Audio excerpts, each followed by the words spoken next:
Hi guys, so I know I'm a little bit late to the trend with this one, but today I'm going to show you how to make the buttercream striped cake. So I'm starting off with a crumb coated cake, and if you want to learn how to fill and ice a cake, you can click the link on the screen now. Otherwise, we're just going to give this cake a nice thick layer of icing. Now we want to do this a bit thicker than we normally would, because then when we go in with our scraper, we're going to get nice deep grooves, which is going to give us really defined stripes. So just spread on that icing thickly with your spatula. And you want to make sure you pay close attention to the top, because that's generally where I find that it's less thick. Then we're going to take a icing smoother, and we're not really scraping this buttercream off, and we're just smoothing it to create a rough, smooth surface so we can go on with our icing comb. You don't want to take too much buttercream away here, because as I said, we want this to be quite thick.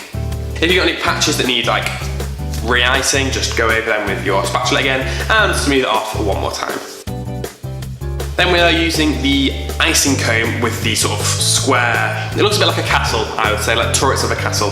And we're just going to hold that against the cake on a bit of an angle, press it quite deep into the cake, and you're going to pull it around, and it's going to create these really nice sharp grooves into your cake. After each one, you want to make sure you wipe off all the buttercream which you've taken off, and then you're just going to keep doing that until you've got really nice defined grooves. Now you may find that you've got a patch where your icing smoother hasn't got to, so if you need to, just fill it in and go around again and keep doing that until you're happy with your cake. Then you want to quickly just wipe that top lip of buttercream into the centre, then go over that with your icing smoother. And you're going to pop that into the fridge for about half an hour or the freezer for about 15 minutes. We want this to be really, really firm. So then I've coloured some buttercream pink, and I've gone for quite like a pale pink, because that means people are really going to focus on the stripes rather than the pink colour. I'm going to fill up my piping bag with that buttercream and just cut off a really small tip on the end, and then we're just going to pipe that buttercream into the grooves that you've created. Now I've seen some people spread the buttercream over the top, but I just think it's a waste of buttercream because you're going to scrape it all away and it's not going to be a nice colour anymore, and it's just a lot neater and less messy than scraping it away when you put it over the top. So once you pipe buttercream into all of those grooves, you're going to take your icing scraper again, and you're just going to hold it against the cake and just gently spin your turntable, pulling that scraper around. And this is going to really smooth it off, and at first you're going to think, oh, this isn't working, but if you keep going, it's going to get neater and neater, and it's going to be perfect.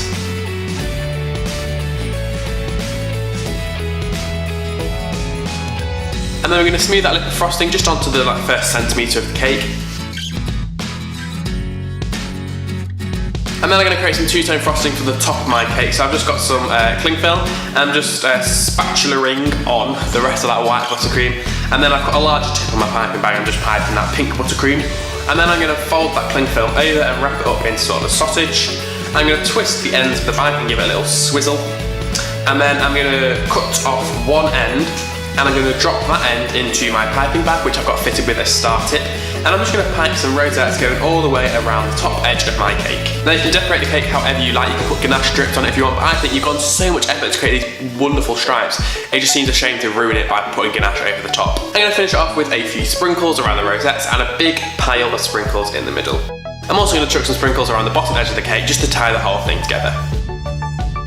And that is literally it. It looks amazing, and it's actually quite simple to achieve. If you have loved this video, please give it a thumbs up, and you can subscribe to this channel if you're not already. Otherwise, you can click here to see my last video and here to see a video randomly selected by YouTube for you.